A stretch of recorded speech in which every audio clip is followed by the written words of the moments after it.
मुफ्ती मोहम्मद शफी उस्मानी साहिब, उनकी एक किताब है खुतबात उस्मानी, उसके अंदर मैंने पढ़ा है, वो उस किताब के अंदर लिखते हैं, मेरे एक उस्ताद हैं सैयद असगर साहब, उनका मारूफ नाम है मियाँ साहब, ठीक है। वो मियाँ साहब के यहाँ खाना खाने चले गए उनके घर में, मियाँ साहब के यहाँ खाना खाते, खाने के बाद दस्तरखाना जानने का टाइम आ गया। क्या आ गया? शफी साहब फरमा रहे हैं, अब दस्तरखाना, फरमाया कि मैंने उस्ताद से कहा मैं उठता हूँ दस्तरखाना जानता हूँ। उस्ताद ने डांटा, मियाँ साहब ने कहा तुझे दस्तरखाना जानने का फन नहीं है? तो मैं है क्यों नहीं, ये कौन सा मसला है? दस्तरखाना उठा दिया, बाहर चाट दिया, जिस तरह हम करते हैं। बोला नहीं, मियाँ साहब ने दस्तरखाना यार सामने रखा, हड्डियां अलग की, हड्डियों के ऊपर थोड़ा सा गोश्त है वो भी अलग किया। क्या किया? अलग। रोटी के छोटे छोटे टुकड़े अलग। मियाँ साहब कहते हैं ये हड्डियां मैं वहां पर डालता हूँ, गाँव के कुत्ते आते खा लेते, जिन हड्डियों पर थोड़ा सा गोश्त है, अरे रिज़्क साया होता नहीं, जिन हड्डियों पर थोड़ा सा गोश्त है, मियाँ साहब फरमाते हैं मैं फलानी जगह रखता हूँ, पत्थर में बिल्ली आके खाती है। इस दस्तरखान के ऊपर रोटी के छोटे छोटे टुकड़े हैं तो मैं जमीन के ऊपर रखता हूँ, चोटियां आके खाती हैं।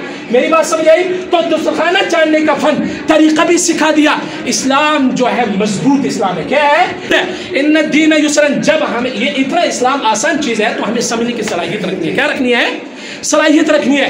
तो आज की सूरत का खुलासा यही निकला, अल्लाह ने आपके आज़ाई जिस्म, आपकी जायदाद, आपकी गाड़ी, आपके बंगले, आपकी जमीन, आपके मकानात, आपके बागात वगैरह जो है पूरी नियामतें दी है। और कुरान क्या कहता है? ये तो मैंने आपको मोटी मोटी नियामतें कह दी। कुरान कहता है वइन तउद्दु नियामतल्लाह ला तुहसूहा। अल्लाह की नियामतों को अगर गिनना चाहोगे, ये एक नियामत हाथ की एक उंगली, ये बाजू का हरकत करना दूसरी नियामत, कान सुनना तीसरी नियामत, आंख से देखना चौथी नियामत, पाँव से चलना नियामत, जुबान से बातें करना नियामत, और इसी तरह पूरे जिस्म के साथ कोई काम करना नियामत है। वइन तउद्दु नियामतल्लाहि ला तुहसूहा। अगर इन नियामतों का शुमार करना चाहोगे नहीं कर सकते हो, नहीं कर सकते हो।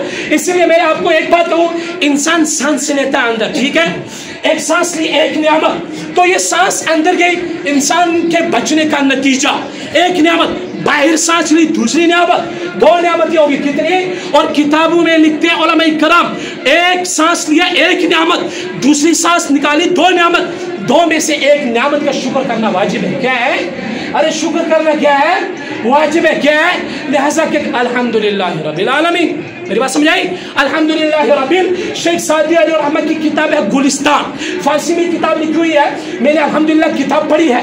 उस किताब के अंदर पहले तो कायदा होता है, जो भी कोई किताब लिखे वो पहले कायदा ये समझे, कानून ये है। देखो मैं आपको मुख्तलिफ अंदाज से समझाता हूँ। कुरान पाक को खोलो, पहली सूरत अल्हम्दुलिल्लाह रब्बिल आलमीन, यानी कायदा कानून ये है, जो किताब शुरू होगी अल्लाह की तारीफ से, अल्लाह की हम्दो सना से होगी ना। तो शेख सादी अली रहमत ने गुलिस्तान किताब लिखी है, तो गुलिस्तान किताब के अंदर लिखा हुआ उन्होंने फरमाया कि मैं उस अल्लाह का शुक्रगुजार हूँ जिस अल्लाह के यहाँ शुक्र करने से उसकी नजदीकी हासिल हो जाती है। क्या हो जाती है?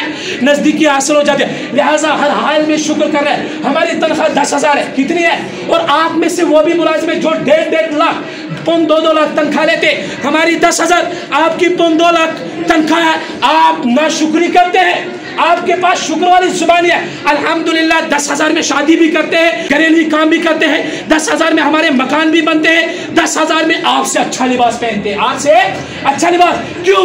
हमारी जुबान के अंदर शुक्र है। कुरान ने वाज़ह दलील कह दी, ला इन शकरतुम ला अज़ीदन्नकुम, जितना शुक्र करोगे और अता करूंगा।